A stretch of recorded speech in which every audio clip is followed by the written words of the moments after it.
राधे राधे सभी दोस्तों को। तो दोस्तों, आज हम बात करने वाले हैं एक दुनिया के सबसे बड़े आयोजन के बारे में। और जब दुनिया का सबसे बड़े आयोजन का नाम आता है तो हमें लगता है हम ओलंपिक में बात करेंगे। नहीं, हम ओलंपिक के बारे में बात नहीं करने वाले, हम क्रिकेट वर्ल्ड कप के बारे में भी बात नहीं करने वाले, ना ही हम किसी नेता या अभिनेता की किसी बहुत बड़ी सभा के बारे में बात करने वाले हैं। आज हम बात करने वाले हैं वो है करोड़ों सनातनियों की श्रद्धा के पर्व कुंभ के बारे में। जी हाँ, आज हम बात करने वाले हैं कुंभ के बारे में। जैसा कि आपको पता है कि महाकुंभ 2025 का आगाज उत्तर प्रदेश के प्रयागराज में 13 जनवरी से शुरू हो रहा है, जिसका उत्साह उल्लास आप पूरे देश में देख रहे होंगे। तो कुंभ का जो मतलब है, जो कुंभ शब्द का अर्थ है, उसका मतलब होता है घड़ा। और यहाँ घड़ा शब्द का मतलब पानी के मटके से ना होकर समुद्र मंथन की एक घटना के साथ जुड़ा हुआ है। इतिहास के जाने तो कुंभ की जो शुरुआत है उसके बारे में कई अलग अलग तथ्य बताते हैं।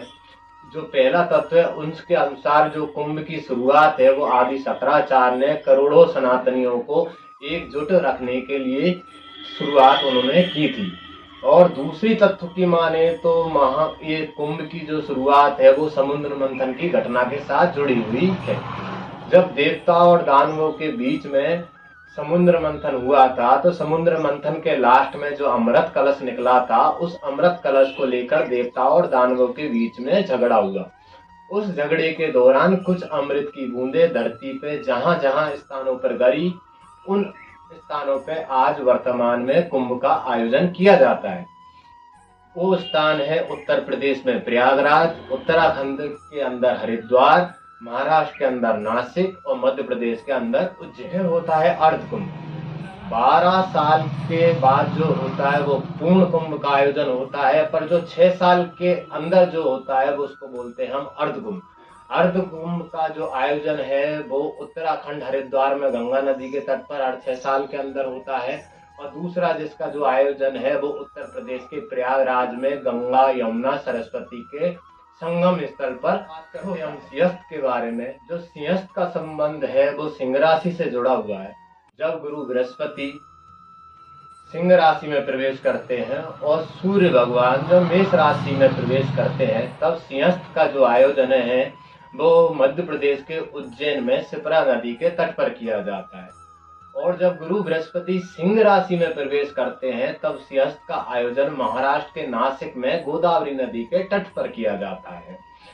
उसके बाद हम बात करने वाले हैं महाकुंभ के बारे में। जैसा हमने वीडियो की शुरुआत में बताया था कि महाकुंभ जो प्रयागराज उत्तर प्रदेश में हो रहा है वो 144 सालों के बाद हो रहा है। तो महाकुंभ, इसको महाकुंभ इसलिए बोलते हैं कि जो महाकुंभ का आयोजन है वो 12 कुंभ हो जाने के बाद एक बार होता है। 12 कुंभ, एक एक पूर्ण कुंभ 12 साल के बाद आता है। तो 12 पूर्ण कुंभ को होने में 144 सालों का अंतर होता है। मतलब जो पहले महाकुंभ हुआ था वो 144 साल बाद पहले हुआ था। जो अभी महाकुंभ हो रहा है वो 144 सालों के बाद हो रहा है।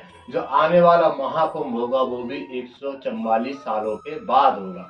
तो ये बहुत ही ज्यादा गर्व, बहुत ही ज्यादा श्रद्धा और बहुत ही ज्यादा श्रद्धा का विषय है कि आज मैं आपको एक इंटरेस्टिंग बात है ये बताता हूँ मैं कि आज आप देखते होंगे कि जितने भी कोई, चाहे कितना बड़ा नेता हो, चाहे कोई अभिनेता हो, वो अपनी भीड़ जुटाने के लिए अलग अलग प्रयास करते हैं, विज्ञापन देते हैं, लोगों को बुलाते हैं, सोशल मीडिया के माध्यम से लोगों को बुलाते हैं, न्यूज चैनल्स के अंदर अपने विज्ञापन चलाते हैं ताकि ज्यादा से ज्यादा भीड़ इकट्ठी हो सके।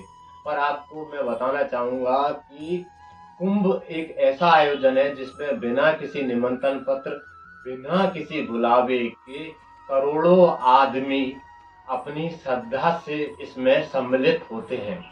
प्रयागराज उत्तर प्रदेश 2025 के अंदर 45 से 50 करोड़ श्रद्धालुओं का आने का अनुमान है। और ये श्रद्धालु सिर्फ भारत से ही नहीं बल्कि विदेशों से भी आने वाले हैं।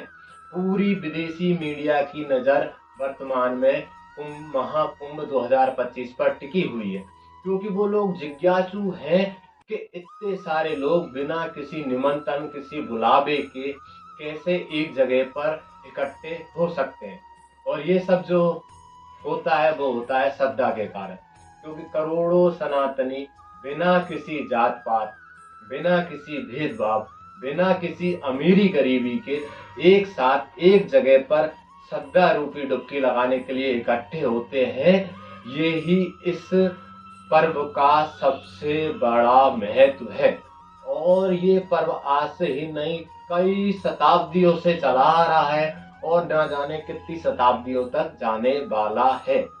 पर हमारी पीढ़ी जो विशेष, हमारी जो वाली जो पीढ़ी है वो विशेष भाग्यशाली है, क्योंकि हम महाकुंभ को होता हुआ देख रहे हैं। जी हाँ, महाकुंभ जो 140 सालों के बाद आयोजित हो रहा है, इसलिए हमारी पीढ़ी बहुत भाग्यशाली है कि हम इस आयोजन को होते हुए देख रहे हैं। क्योंकि जो अगला महाकुंभ होगा वो 144 सालों के बाद फिर आयोजित होगा, जिसको हमारी वाली पीढ़ी नहीं देख पाएगी। इसलिए ये हमारे लिए बहुत गौरव का क्षण है कि हम इस महापर्व के भागीदार बन रहे हैं, इसको देखते हुए आज अपनी आंखों के सामने देख रहे हैं। जो महाकुंभ 2025 है, इसमें करोड़ों लोग आएंगे और अपनी श्रद्धा पूर्वक मोक्ष प्राप्ति के लिए अपनी डुबकियां लगाएंगे। तो महाकुंभ के बारे में अधिक जानकारियां, कुंभ और हमारी भारतीय संस्कृति, हमारी सनातन संस्कृति से जुड़ी हुई और घटनाओं को हम आपके सामने लाते रहेंगे। महाकुंभ 13 जनवरी 2025 से शुरू हो रहा है, वो 26 फरवरी 2025 तक चलेगा।